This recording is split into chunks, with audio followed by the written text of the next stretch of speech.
Swayam Prabha. Digital India. Educated India.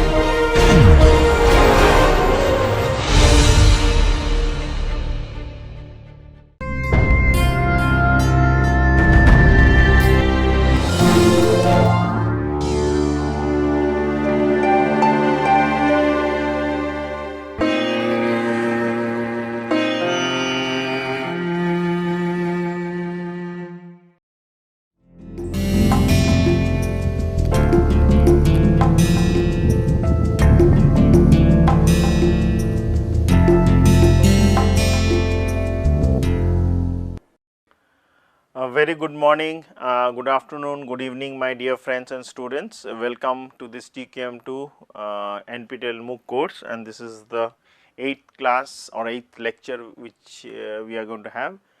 And I am Raghunandan Sengupta from the IME department, IIT Kanpur. So, if you remember in the almost till the middle of 7th class, or I won't use the word middle, it's almost till the fag end of the 7th class, we were discussing about general concepts of random variable expected values, then second moment which was something to do with the variance, then the distributions, very not in depth, but in generally the concept for distributions. Then we went into the concept of trying to understand few of the inequalities, Chebyshev's and Markov inequality. Then we went to the concept of an estimation, provided we pick up a sample from a population. What are the two characteristics of unbiasedness and consistency? Then we consider the other three distributions based on normal distribution, which was chi, f and t, and then we went into discussing what are the different estimates. Further on, we ventured and discussed and had a look at interval estimation, what is the concept of level of confidence, then the concept of degrees of freedom came up, and how these three distributions were formed considering the normal distribution and the Bayes distribution. Then we went in the concept of what do you mean by hypothesis testing, what is alpha and beta errors, how we discussed and gave a very nice example in the area of banking, where a loan has to be given and there is a cutoff score. Then we discuss the different type of hypothesis testing rules, and I did mention time and again something to do with the mean or the first moment. You will definitely use the z or the t, and something to do with the variance of the population. If you want to find out something, some statements, you will definitely use the chi and f. And obviously, we understood what was x bar, the sample mean, s without the dash, s with the dash, and how the degrees of freedom could reduce by 1 or 2 depending on the example. Like for the f distribution, it was lost 1 1 in both the populations. So, it was m minus 1 n minus 1, and in the case of t distribution, we saw when it was just to do with one population, it was 1 degrees of freedom lost, and then we all further on saw that it was m plus n minus 2, this minus 2 coming because it was being lost 1 from the first population, 1 from the second population. Then we in the last 5 minutes of the 7th lecture, we discussed about what is an experiment, what are the errors, and those were qualitative fields, and slowly we will start off the discussion in this. So, with these words, let us start with full vigor the lecture number 8. Now, the strategies for when you are doing an experiment, because you want to test something and trying to find out what is the best set of input variables such that the white noises or the uncontrollable so called errors can be minimized. So, the general approach to planning and conducting the experiment is called the strategy for experimentation. Consider that someone is trying to lower his or her golf score. This may be either you want to basically try to reduce your blood pressure, it may be that you want to basically increase your input in doing some work, or it may be that you want to jog or walk more in order to reduce your fat or basically be fit. All of this is so. In this example, considering a game of golf and you want to reduce the score. So, the reduction of the score basically means that you want to be at par or below par such that your score is much better, lower the score better. The type, so you will basically try to find out the type of drive or the club which you use, whether they are oversized, undersized, whether you want to use the the club of size 1 or 2 or 3. Then you would basically try to find out what type of ball you will use. So in India, obviously we generally are not very much aware of golf as a game, but there are different type of balls which are there. And if you have seen a golf ball, it's basically not almost, but it's likewise the size of a table tennis ball, but with dimples. So inward dimples, which basically reduces drag and lets the ball have a smooth flight for a long distance. So these are just the information which I am giving if somebody is interested to check. So you will also try to find out what is your walking and the carrying the golf ball or riding the golf cart, what you would try to do, and whether you will try to take a caddy. Caddy is those persons who carry your golf bag with all the clubs. So we want to have a pull cart or go in a golf cart or have a caddy, and whether the caddy is allowed to give you some advice, change the club, and so on and so forth. So whether you would be basically drinking water or several drinking juice when you are playing the game, whether that's actually allowed, and you want to basically refresh up yourself, because it continues for long and you have to walk for a long time and for quite a distance, because if there are 18 holes, the total distance travel would be in the tune of about 8 to 9 kilometers. So you would like to play in the morning or the afternoon depending on the weather. You want to play when it's cool or hot, and the type of golf shoes, the spike one, whether they are metal or they are non-metallic, soft, whether you get a good grip on when you are basically trying to take a swing. So all this basically would be studied in order to understand whether you can reduce your score. So whether you want to play on a windy day or a calm day. So windy day basically means there is a lot of wind factor, and the deviation of the ball would happen in such a way that it will be off the target larger than for the case when it is a cool and a calm day. I will not use the word cool day, but calm day means not a windy day. So best guess would basically you will select an arbitrary set of combinations of these factors, and then try to find out what is the best set of combinations for the external factors which will help you to reduce your score and basically pull you up with the ranking with your other players, or you want to basically perform better. So what is generally understood is basically one factor at a time. So this method consists of selecting a starting point or a baseline from where you will basically try to compare yourself or compare the overall effect of an experiment or an existing condition. For each effect you take a baseline and then successfully vary each factor over its range with a period for a particular period of time, such that all the combinations would give you some results which will basically be able to based on which you will be able to judge whether the planning which you are doing for the experimentation or the word experimentation which we are using in the normal sense is really making sense. Some scientific deductions can be made. So as you change each factor over this range, obviously you will keep the other factors constant at their baseline value whatever you started. Say for example, you think that you will change your timing of the play, you want to basically play in not in the hot but in the cool weather. So obviously everything being constant, you will continue practicing for and playing for a long on a cool day, and then try to check how your performance is.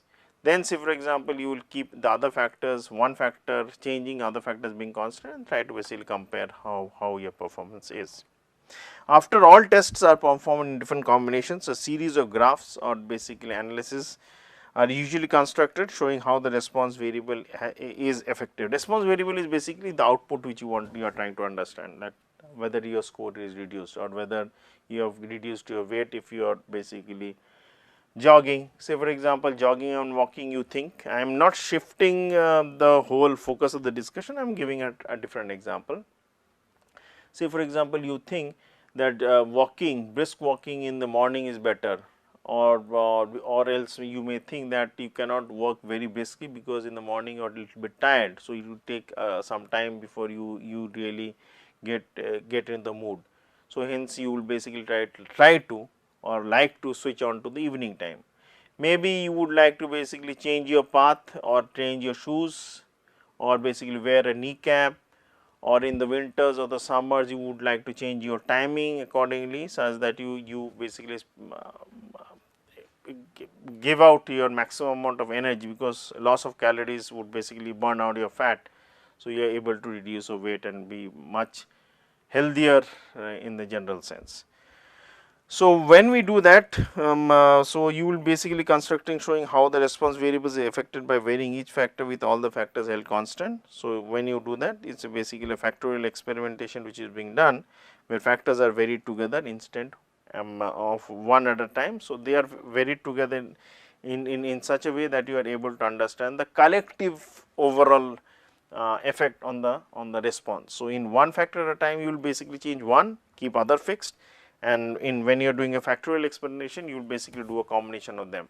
So, what is the important factor which is basically giving the results, if at all you may not be able to judge, but considering the overall different combinations you may make some good guesstimate or estimate such that you can take corrective actions in this direction.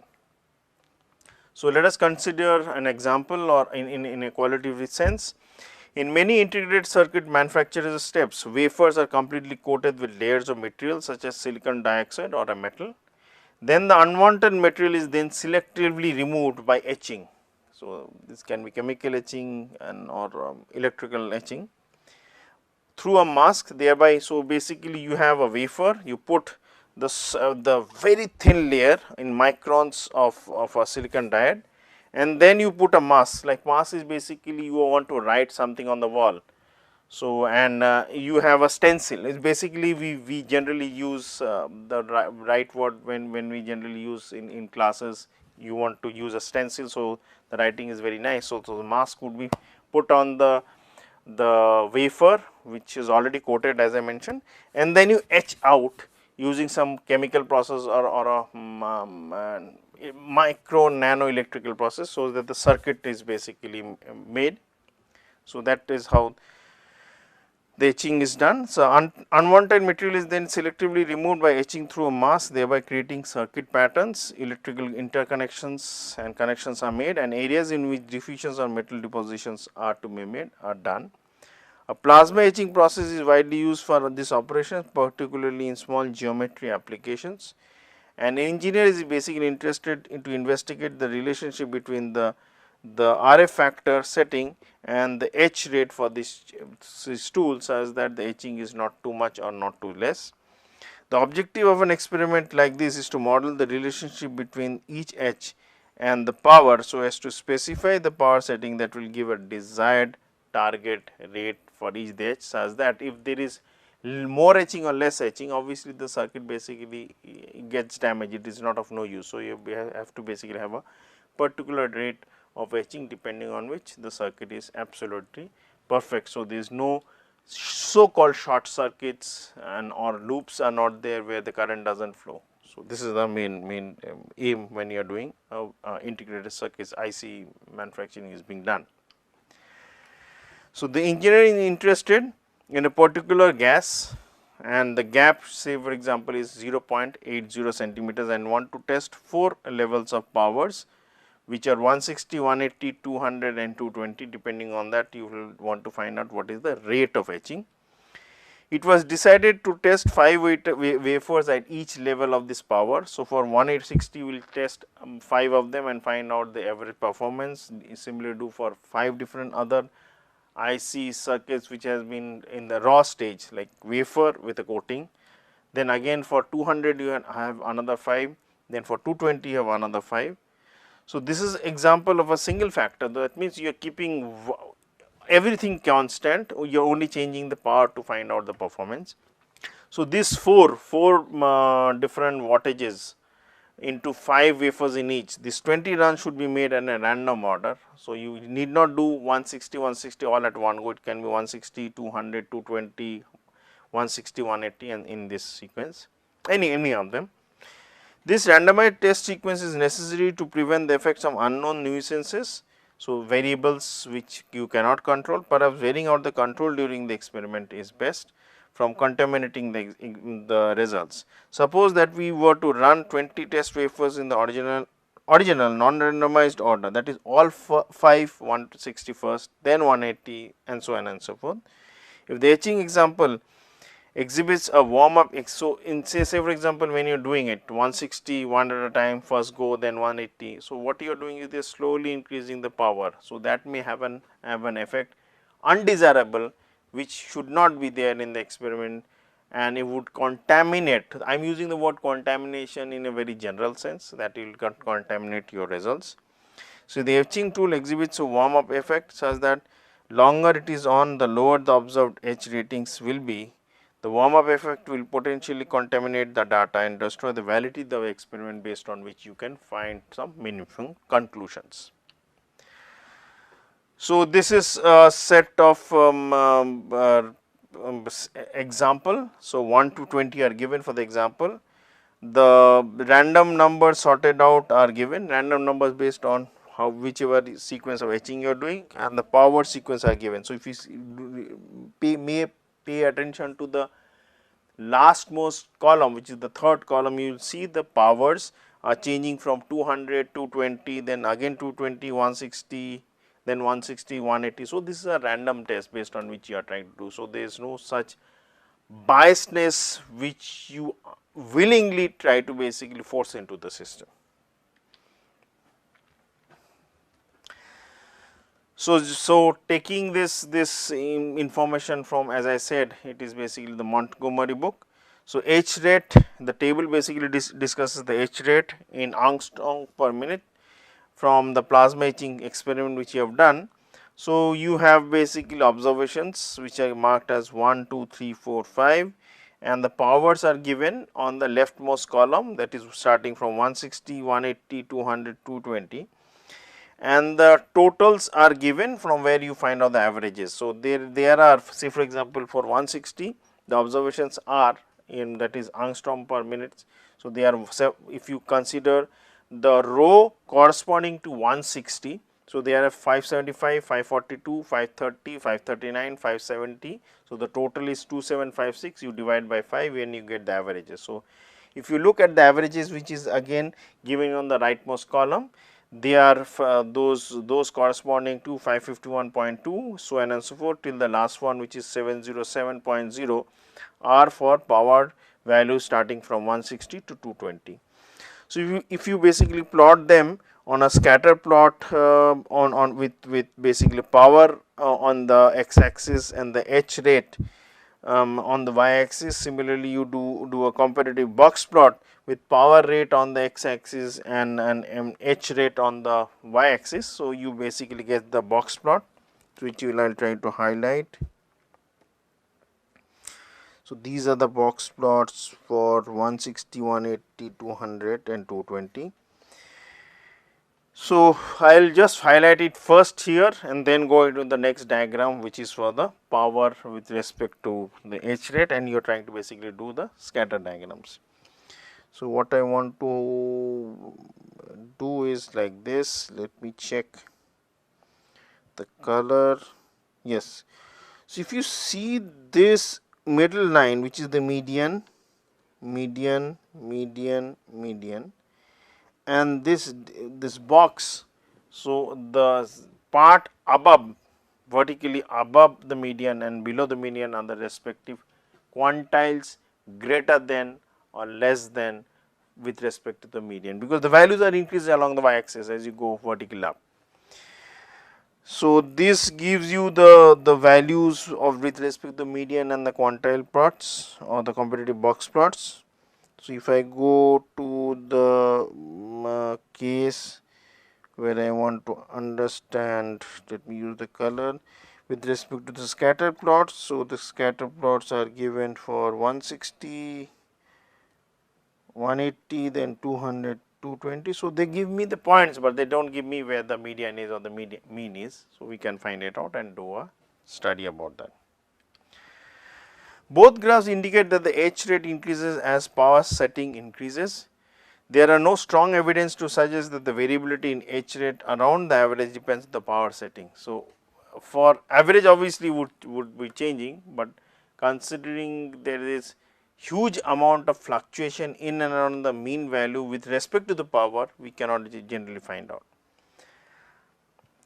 So, on the basis of this simple graphical analysis, we strongly suspect that the power setting affects the H rate. So there is no strong evidence to suggest the variability in each H rate depends on the power setting. On the basis of the simple graphical conclusion, we strongly suspect that the power settings affects the H rate, and high power settings results in increased H rate. So, obviously, I am not talking about the variability, it is the average value which is changing. So, average values are the median value I said. So, obviously, there would be another horizontal line would be the mean value.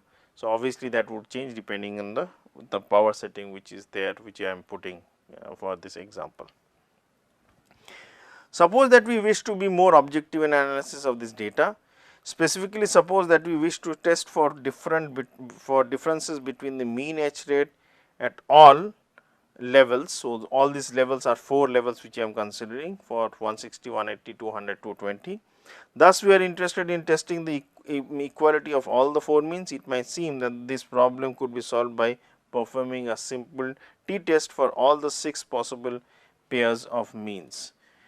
However, this is it is not the best solution to the problem. So, t-test is basically, remember, now things would be very clear why we did discuss and spend a decent amount of time, about 7 lectures, leave aside the 5 minutes at the end of the 7th lecture to discuss about different type of concept of hypothesis testing and so on and so forth. Hypothesis testing obviously was in the later part, but before that we just build up the theory for probability distribution, then estimation problem, point estimation, interval estimation. First of all, performing all 6 pairwise t-test is inefficient, so it will take a lot of effort. So, in that case, what should be the answer? Second, conducting all these pairwise comparison inflates the type 1 error, because you are adding up and you are trying to basically compare them. So, obviously, it will be on a additive mode. Also consider that all 4 means are equal. So, if we select alpha as 0.05 level of confidence or 1 minus alpha, whatever it is, the probability of reaching the correct decision on any single comparison would be 1 minus 0.05, which is 95%. However, the probability of reaching the correct conclusion on all 6 comparison is considerably less than 0.95. So, the type 1 error has been inflated, because if you are continuing one after the other, there may be some effect. So, obviously, those concept or interrelationship would be coming up, but which is not being considered. The appropriate procedure. So, now here comes our technical solution. The appropriate procedure for testing the equality of several means is the analysis of variance. So, now what is the general background of analysis of variance? Suppose we have a treatment on different levels of a single factor. So, they can be single, and slowly we will go to the multiple factor that we wish to compare. The observed response from each of the treatment is a random variable, and it is given in the table 3.2. Again, it has been taken from Montgomery, as I did mention for the other 2 figures. So, the treatment levels are given on the first column starting from 1, 2, 3, 4 till A, and the observations for each treatment. So, let us say for example, so for the timing we will consider the number of observations for each treatment are equal. So, obviously, they may change, but for the timing we are considering them to be equal. For treatment for level 1, the corresponding values which we have observed, they are n in number, n is in Nagpur. So, those values are 1 y suffix 1 1, y suffix 1 2 till y suffix 1 n. So, obviously, the first one, if you remember, y, the suffix 1 is basically related to the treatment number, and the second number is basically related to the observation. So, it will be y 1 1, y 1 2 till dot dot till y 1 n. Similarly, if I go to the last row corresponding to the treatment level A, it will be y A is for the treatment, the next number is basically for the reading. So, it is 1, then it 2, 3, 4 till n. So, you have basically the totals are given by, because you will be adding up all the values corresponding to the number. So, it will be y suffix 1 is for the treatment, and then it will be summed up, that is why it is given a dot. So, I will try to highlight this for your own convenience. So, if you see this, there is a dot here, which means let me change the color so it will be easier. So, what I am doing is that it is y 1 dot.